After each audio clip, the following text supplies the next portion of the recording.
ये north east में बोली जाती है। जैसे आप किसी को मिलते हो तो क्या कहते हो? नमस्कार, नमस्ते कहते हो ना।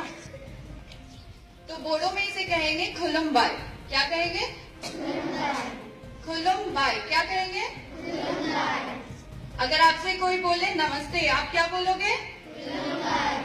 थोड़ा जोर से बोलिए। Very good. उसके बाद आप किसी का नाम पूछते हो, है ना? What is your name? आपका नाम क्या है? उसे हम क्या कहेंगे बोडो में? नोंगथांगी। बोलिए। नोंगथांगी मुंगा माँ। नोंगथांगी मुंगा माँ। व्हाट इज योर नेम को क्या कहेंगे? Very good. अब मैं इसी को आगे बढ़ाते हुए मुस्कान को आगे बुलाऊंगी। मुस्कान।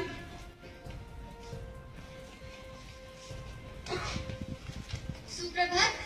अगर आप किसी को नाम पूछोगे व्हाट इज योर नेम, तो आप उसे बोडो भाषा में ऐसे बोलोगे, नोंगथांगी मुंगा माँ।